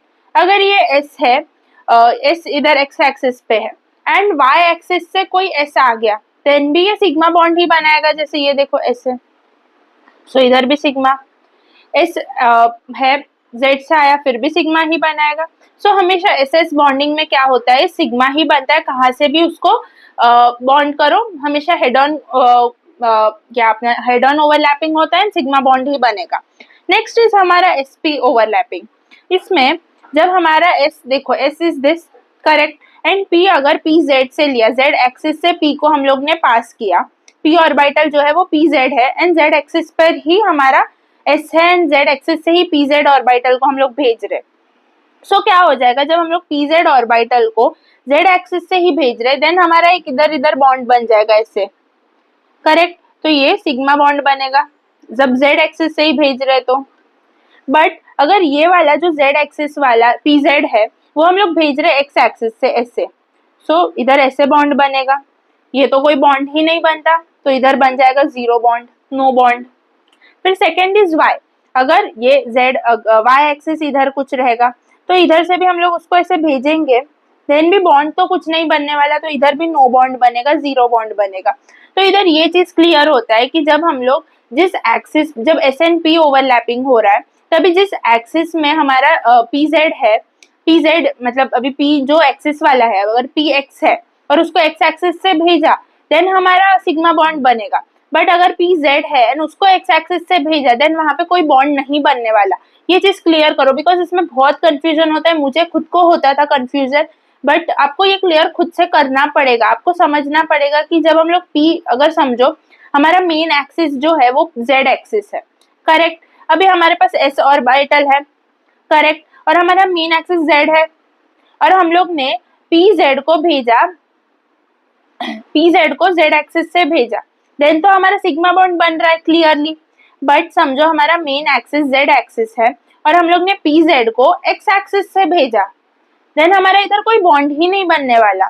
वही पी जेड को हम लोग ने वाई एक्सिस से भेजा, फिर भी हमारा बॉन्ड नहीं बनने वाला। अभी किसी और एक्सिस के लिए लेके देखो, जो एस एक्स एक्सिस के लिए लेके देखो, एक्स एक्सिस हमारा मेन एक्सिस है, उसमें हमारा एस ऑर्बिटल है, करेक्ट, एक्स एक्सिस पे से हम लोग ने पी जेड को भेजा, एक्स एक्सिस पे से हम लोग ने पी जेड को भेजा, तो मुझे बताओ कि इधर पॉसिबल है बॉन्ड होना? नहीं है, बिल्कुल नहीं है। हम लोग ने एक्स एक्सिस से पी एक्स को भेजा, देन तो इधर सिग्मा बॉन्ड बनेगा एस ऑर्बिटल के साथ, करेक्ट। तो ये चीजों को क्लियर करते जाओ, थोड़ा थोड़ा आप समझ जाओगे इजीली, बहुत इजी है, समझ जाओगे आप। सो जब हमारा मेन एक्सिस अगर y है एंड मैं बोल रही हूँ कि एस एंड पी y हमारा मेन एक्सिस है, करेक्ट, एंड मैं बोल रही हूँ कि s और p z का क्या बॉन्ड बनेगा, तो इधर ऑफकोर्स नो बॉन्ड, इधर कोई बॉन्ड नहीं बनने वाला।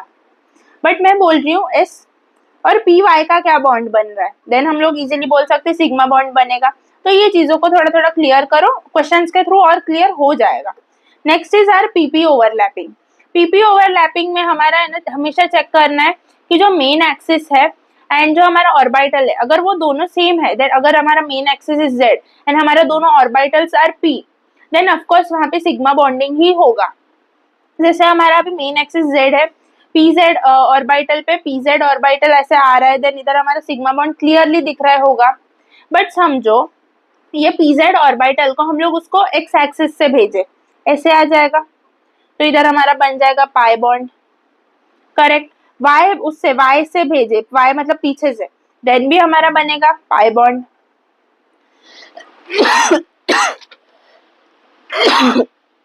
सॉरी,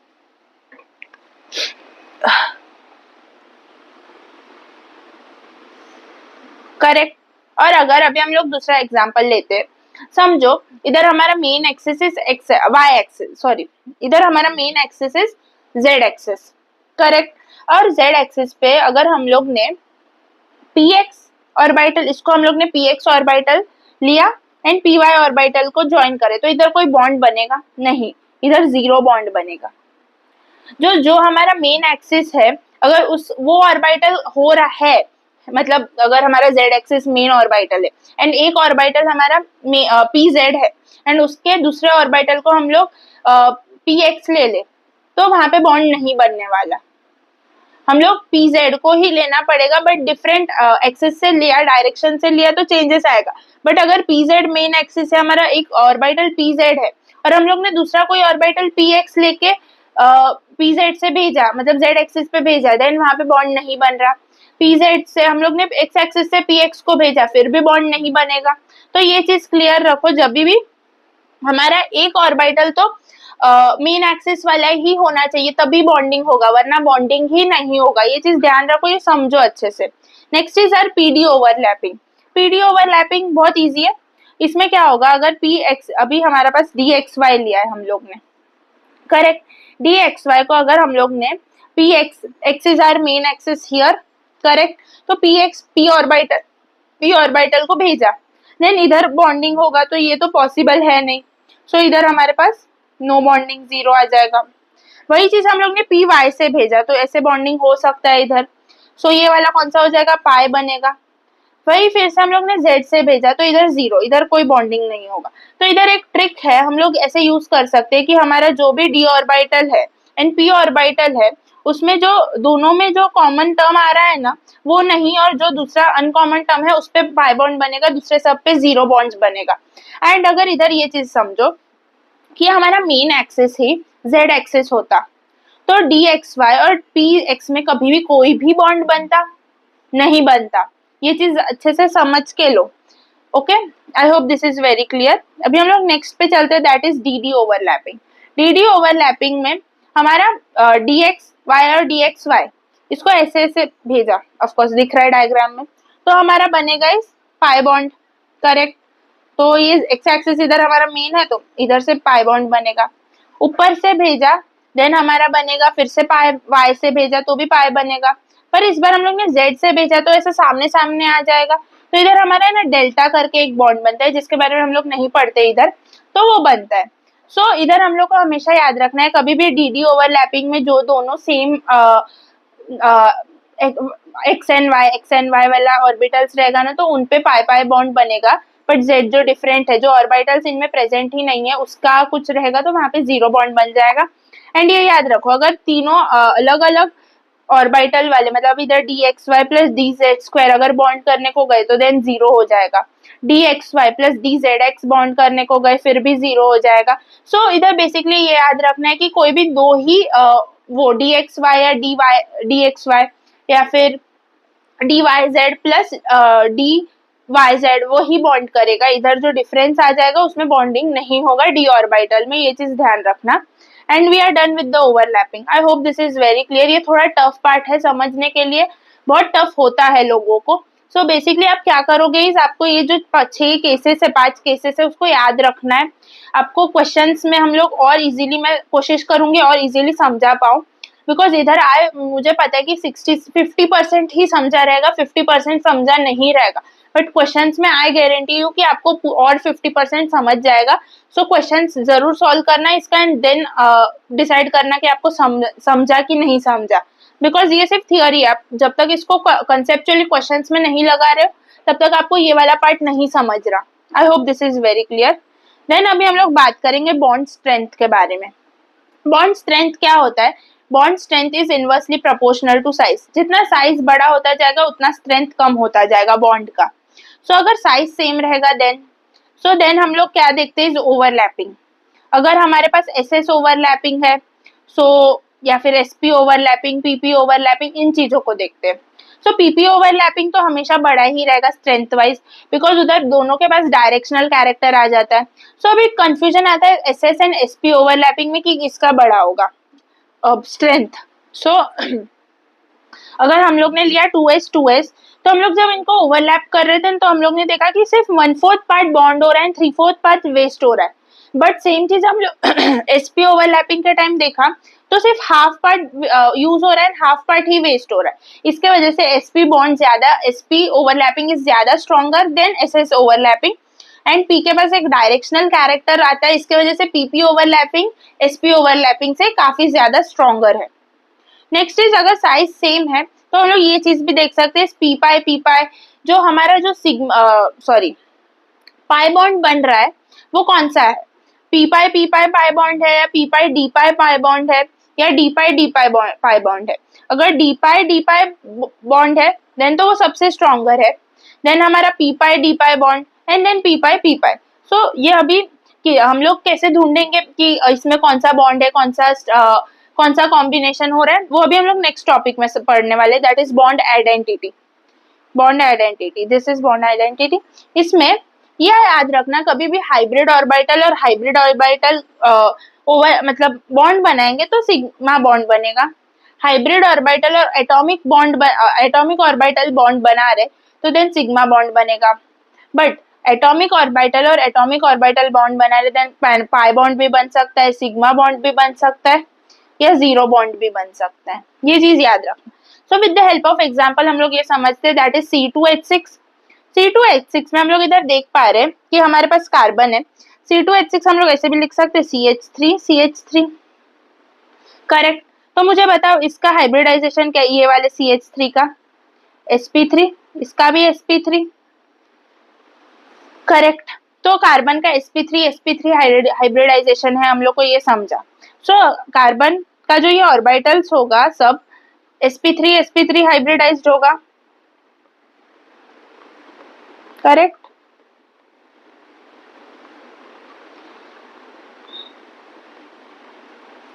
तो इधर जब हाइब्रिड ऑर्बिटल और हाइब्रिड ऑर्बिटल बॉन्ड बना रहे तो सिग्मा बॉन्ड बन रहा है, करेक्ट।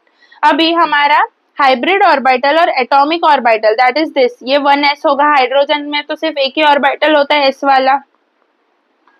तो जब हाइब्रिड ऑर्बिटल और एटॉमिक ऑर्बिटल बना रहे तभी सिग्मा बॉन्ड बन रहा है, करेक्ट। तो इधर हम लोग बेसिकली स्ट्रक्चर बहुत इजीली समझ गए। बट जब हमारे पास ये है, देखो इस कार्बन के पास हमारा इस sp2 हाइब्रिडाइजेशन, इसके पास भी sp2 हाइब्रिडाइजेशन है, करेक्ट। तो इसमें कैसे स्ट्रक्चर बनेगा ये देखो, ये हमारा C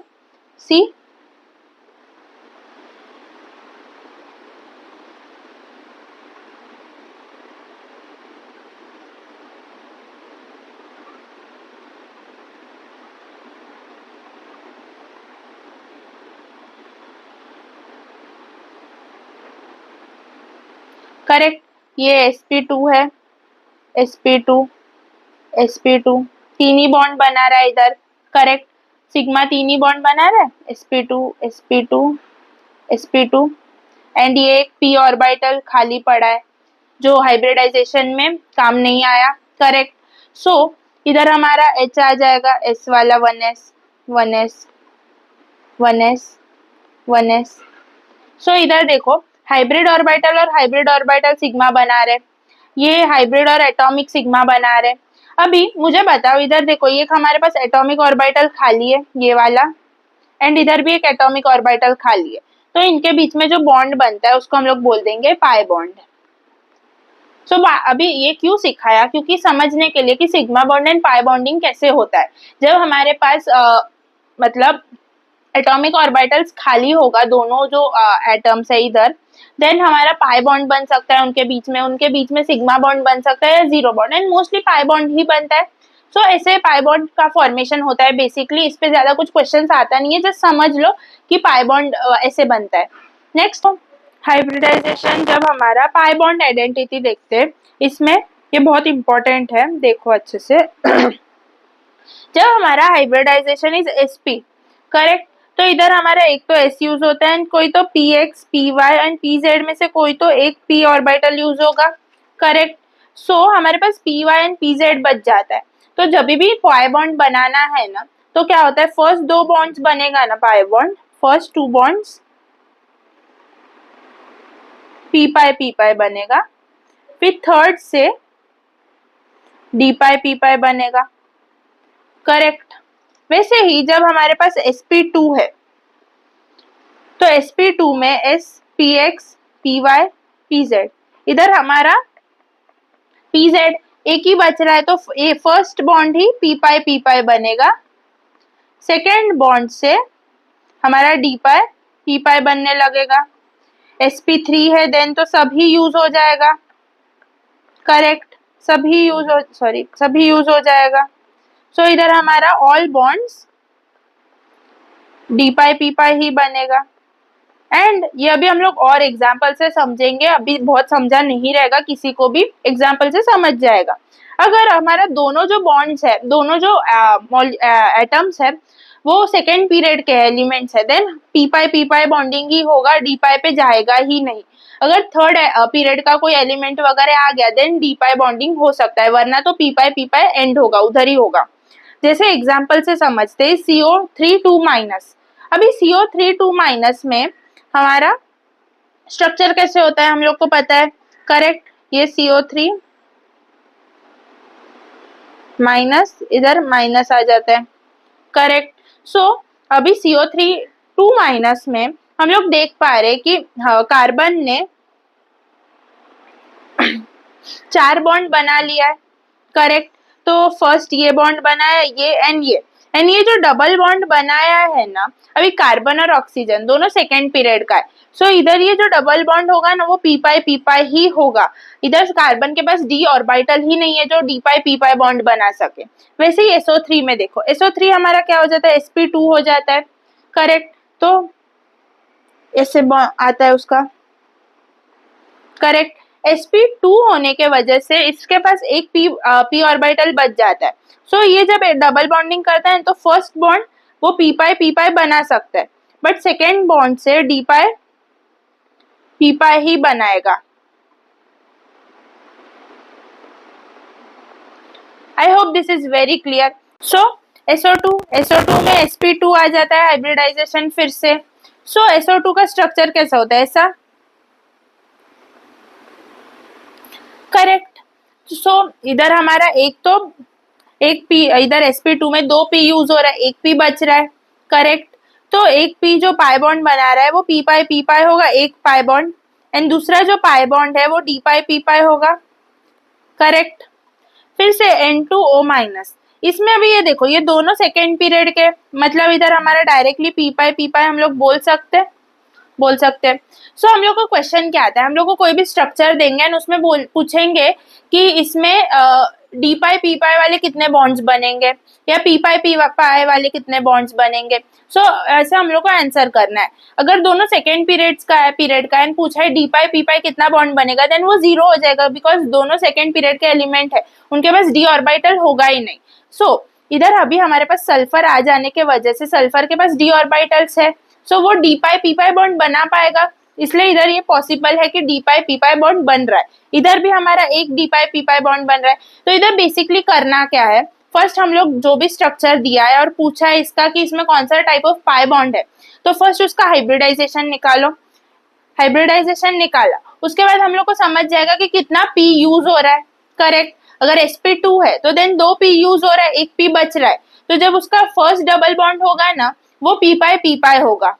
सेकेंड डबल बॉन्ड से उसका डी पाई यूज होने लगेगा अगर वो थर्ड पीरियड का है तो, एंड अगर वो नहीं है तो डी पाई कभी यूज ही नहीं होगा। ये चीज ध्यान रखना है, अच्छे से सॉल्व करना है। आई hope this is very clear. अभी हम लोग आ जाते हैं कोऑर्डिनेट बॉन्ड पे। कोऑर्डिनेट बॉन्ड क्या है, form by unequal sharing of electron. जब इलेक्ट्रॉन को हम लोग अनइक्वली शेयर करते हैं तभी कोऑर्डिनेट बॉन्ड बनते हैं, जिसके बारे में हम लोग फर्स्ट पार्ट में फर्स्ट 15 to 30 मिनट्स में हम लोग ने बहुत डिस्कस किया था कोऑर्डिनेट बॉन्ड को। यहाँ पे इसको डेटिव बॉन्ड भी बोलते हैं।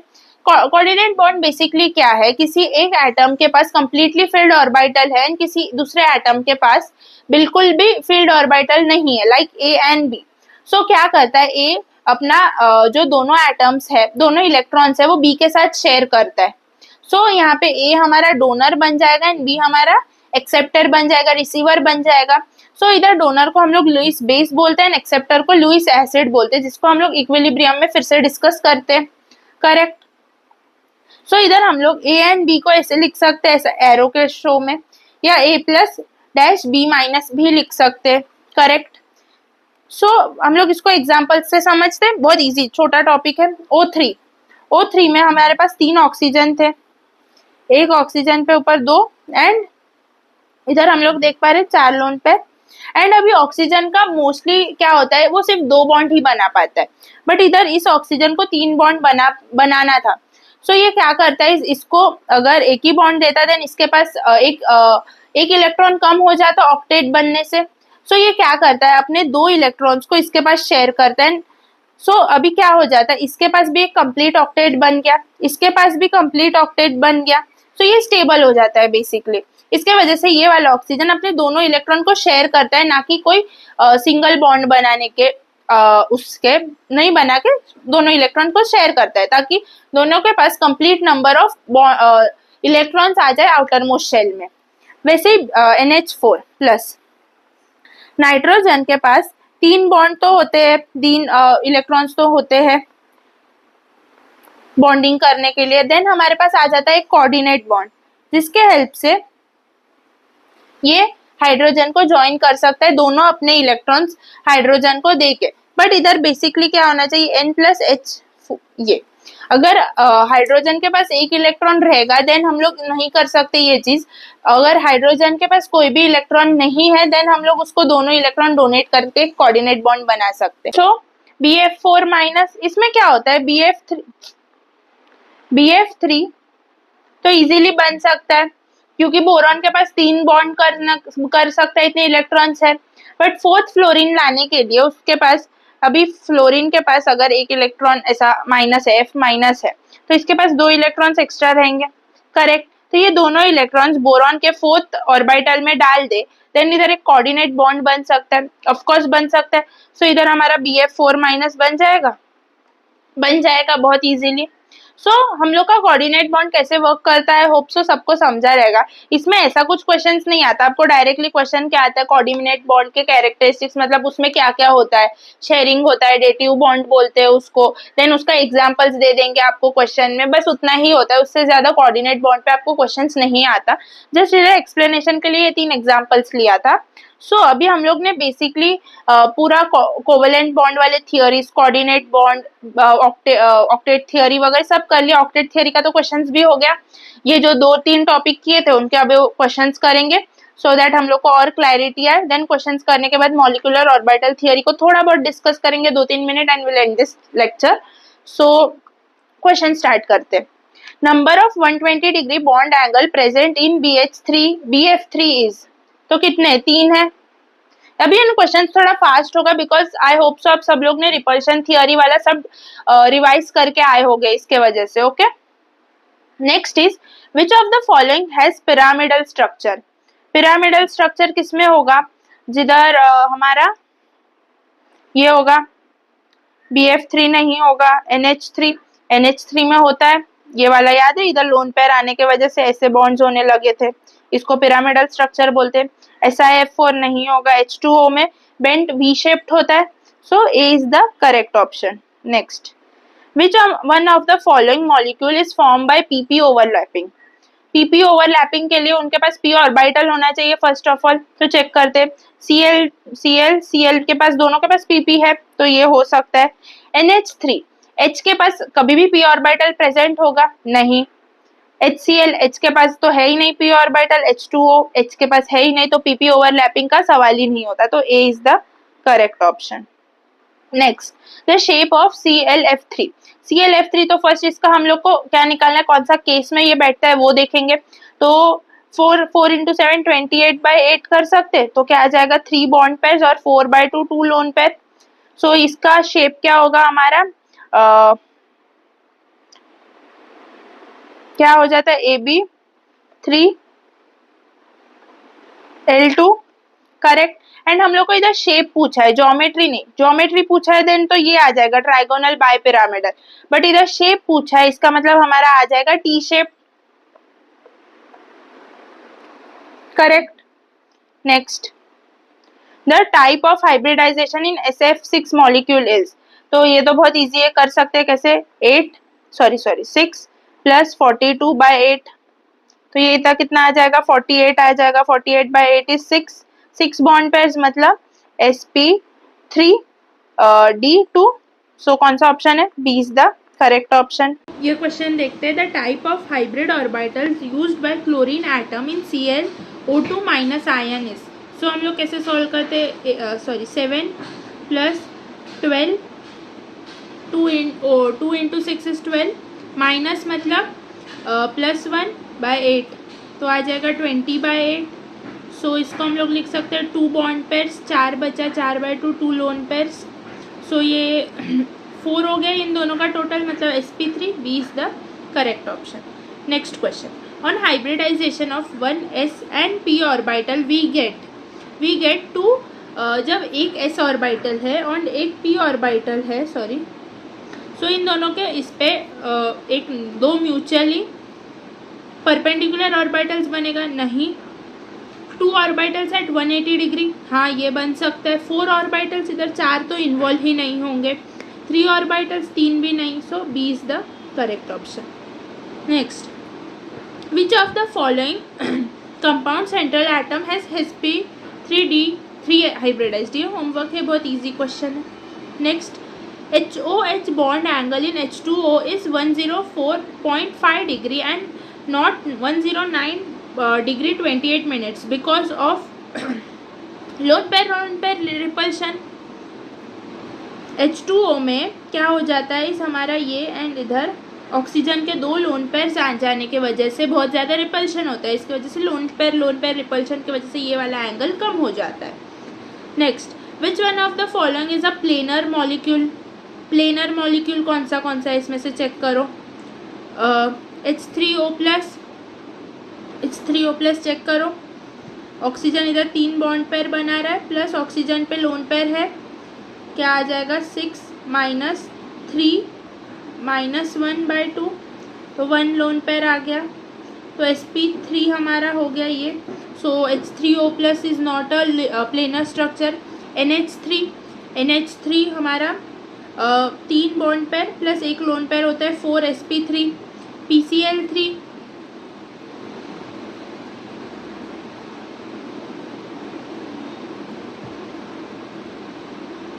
BCl3 D is the correct option. BCl3 जो प्लेनर होता है, इसमें लोन पेयर भी नहीं है, इसके वजह से करेक्ट।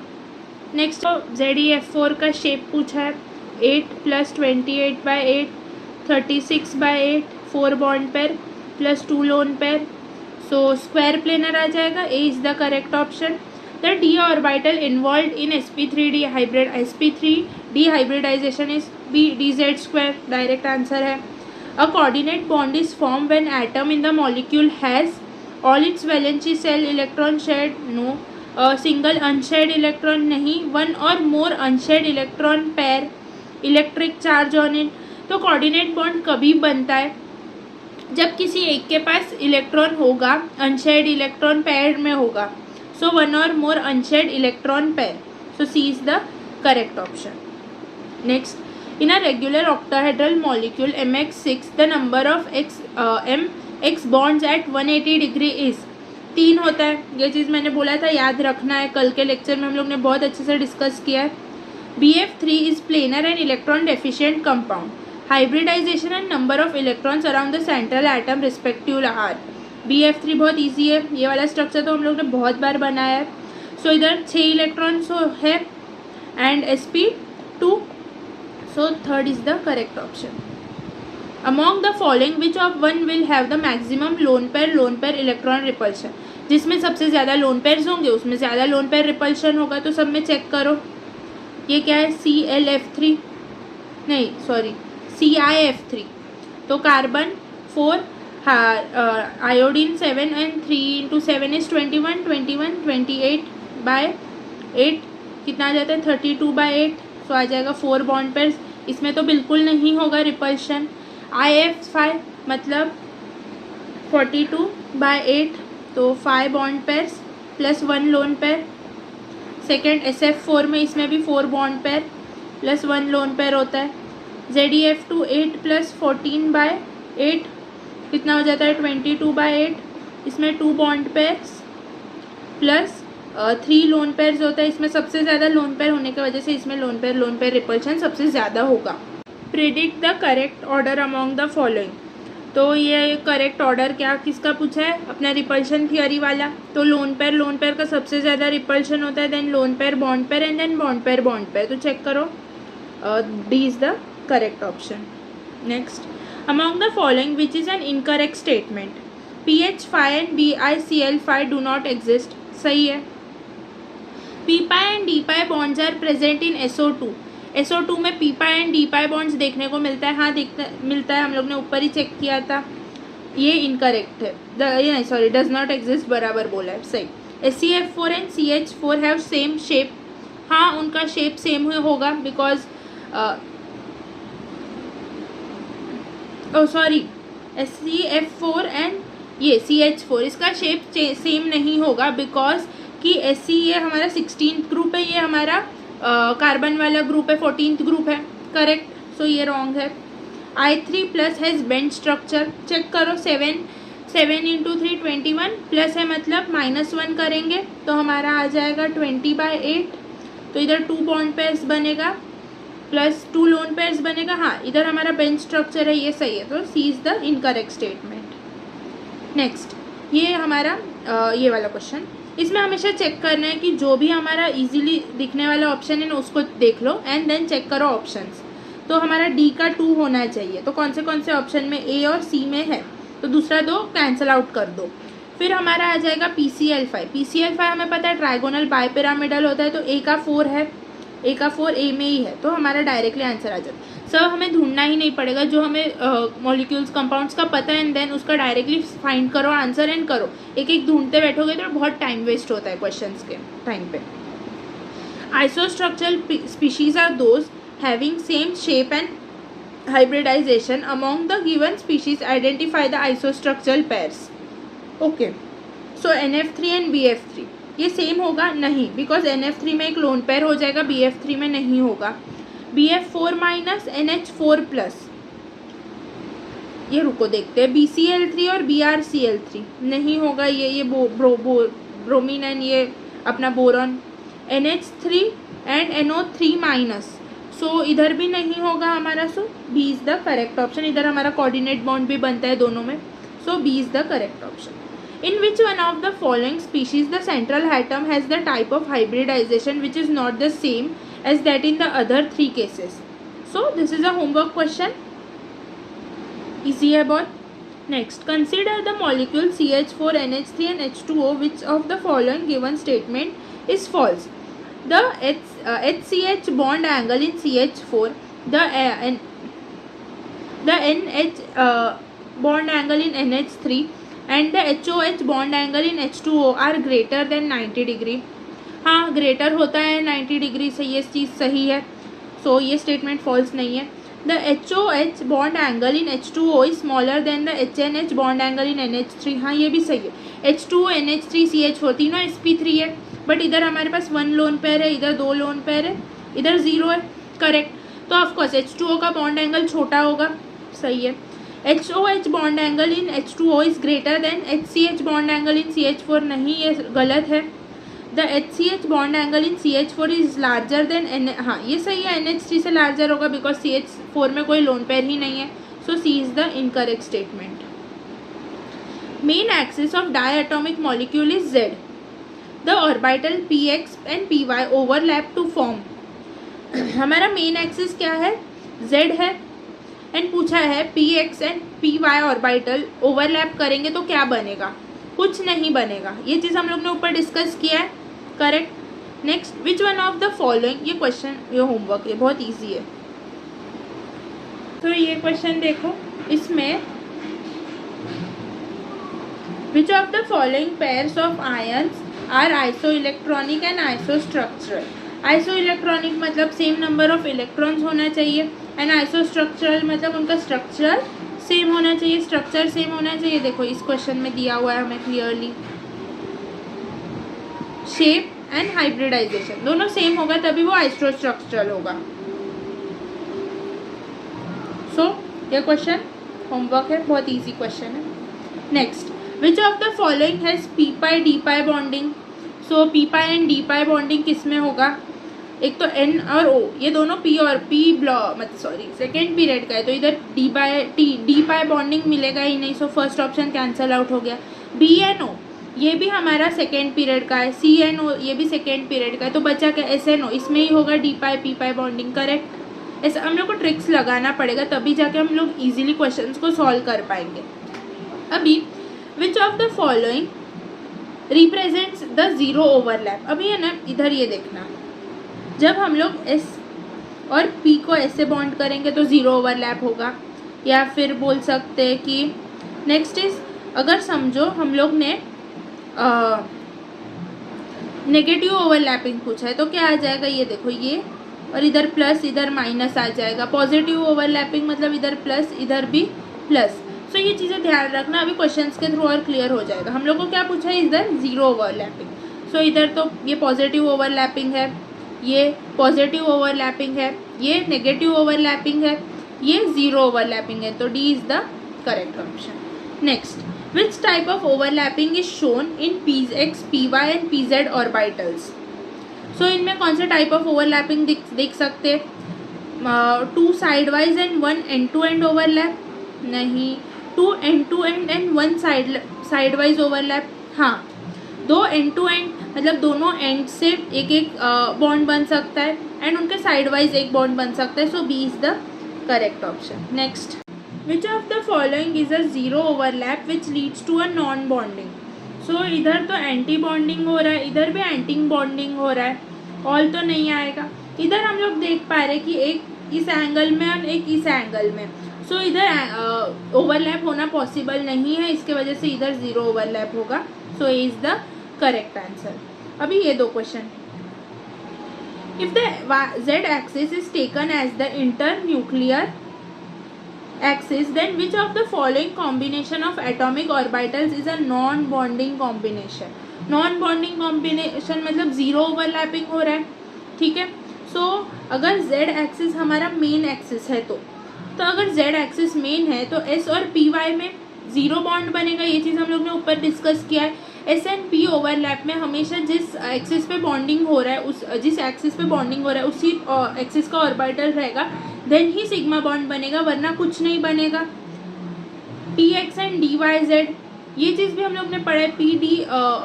PD ओवरलैप में जो मेन एक्सिस है, अगर Z एक्सिस है हमारा मेन एक्सिस, तो जो P ऑर्बिटल रहेगा वो भी उसी एक्सिस का चाहिए, तभी वो Y पे सिग्मा बॉन्ड बनता है, वरना कुछ भी बॉन्ड नहीं बनेगा इधर भी।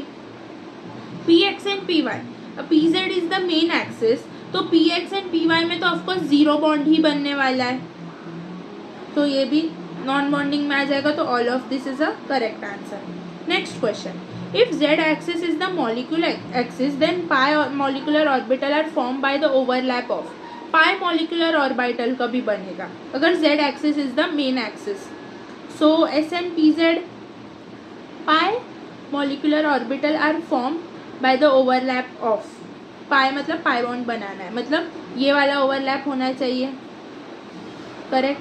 सो एस एंड पी जेड से तो सिग्मा बनेगा, p x and p x से बन सकता है हमारा pi, p z and p z से हमारा बनेगा is sigma, p x and p z से बनेगा हमारा कुछ नहीं,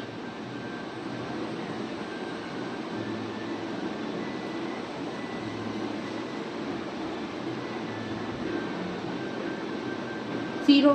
so B is the correct option. I hope this is very clear. ये बहुत इजी क्वेश्चंस थे सब, हम लोग ने बहुत सारे क्वेश्चन किया. आई नो क्वेश्चन हम लोग ने थोड़ा स्पीड में किया बिकॉज क्वेश्चन इसी स्पीड में होने चाहिए. एंड कोई भी क्वेश्चन नहीं समझा, you can message me on Telegram, आप इंस्टाग्राम पे डीएम कर सकते हो, कमेंट कर सकते हो, कुछ भी करो, बस अपना डाउट्स क्लियर करो सो दैट आपका सब चीज़ें ईजीली स्मूथली चल पाए. एंड अगर क्वेश्चन आपको बहुत ही ज़्यादा फास्ट लगे देन टेल मी, मैं नेक्स्ट पार्ट में जो जो क्वेश्चन टफ है उनको फिर से एक बार डिस्कस करूंगी एंड देन आगे का पार्ट कंटिन्यू करूंगी. सो अभी हम लोग आते हैं मॉलिक्यूलर ऑर्बिटल थियोरी पे. मॉलिक्यूलर ऑर्बिटल थियोरी का ज़रूरत क्यों पड़ा? बिकॉज ऑक्सीजन हमारा एक पैरामैग्नेटिक मॉलिक्यूल था, करेक्ट, बट हमारे वीबीटी से ये जहाँ हम लोग बोल पा रहे थे कि एक O2 डायामैग्नेटिक मॉलिक्यूल है. सो इसके वजह से MOT आया. MOT मेन रीज़न था कि वो वीबीटी का जो ये लिमिटेशन था ऑक्सीजन को डायामैग्नेटिक बोलने का, उसको रॉन्ग प्रूव करने के लिए. एंड MOT क्या है? 20 इलेक्ट्रॉन्स तक के diatomic molecule up to 20 electrons तक अप्लाई हो सकता है, correct. Then according to MOT, when two atomic orbitals of almost similar energy and same symmetry interact with each other, two new molecular orbitals are formed of different energy. तो ये क्या बोल रहे हैं? जब हमारा कुछ एक एटॉमिक ऑर्बिटल है और दूसरा एटॉमिक ऑर्बिटल दोनों सेम एनर्जी वाले जब कंबाइन होते हैं, जब दोनों के बीच में इंट्रैक्शन होता है, सो दो न्यू मॉलिक्यूलर ऑर्बिटल बनाते हैं. फर्स्ट इज हमारा anti bonding molecular orbital, second is bonding molecular orbital. Anti bonding molecular orbital is basically क्या कि दोनों का नेगेटिव पार्ट जुड़ गया, दोनों ऑर्बिटल का नेगेटिव, एक का पॉजिटिव एक का नेगेटिव पार्ट जुड़ा, उसको एंटी बॉन्डिंग बोल देंगे. सो उधर एनर्जी हाई हो जाएगा. इसलिए देखो ग्राफ में भी शो किया ऊपर की साइड, ये क्या इंडिकेट कर रहा है कि जो एटॉमिक ऑर्बिटल का एनर्जी था ना, उससे उसका एनर्जी काफ़ी ज़्यादा है एंटी बॉन्डिंग मॉलिक्यूलर ऑर्बिटल का. एंड बॉन्डिंग मॉलिक्यूलर ऑर्बिटल जब दोनों का पॉजिटिव साइड या दोनों का नेगेटिव साइड जब जुड़ रहा है तो उसकी वजह से उनका एनर्जी डिक्रीज हो रहा है एंड बॉन्डिंग मॉलिक्यूलर ऑर्बिटल बन रहा है. सो इसके बारे में हम लोग और डिस्कस करेंगे नेक्स्ट उसमें. एंड इसमें जो इलेक्ट्रॉन फिलिंग मेथड होता है वो कौन सा, हम लोग ने जो सेकेंड चैप्टर में पढ़ा है वही होता है. Aufbau principle, Pauli's exclusion rule, Hund's rule, ठीक है. सो इस चीज़ को अभी हम लोग नेक्स्ट पार्ट में और डिटेल में डिस्कस करेंगे. So till then bye bye, will meet you in the next lecture. And please अपने डाउट्स को सॉल्व करवा लो with the help of Telegram, YouTube के कमेंट सेक्शन या इंस्टाग्राम किधर से भी आप प्लीज़ डाउट्स को सॉल्व करवा लो, देन ही आपका फ़ायदा होने वाला है. So till then bye bye.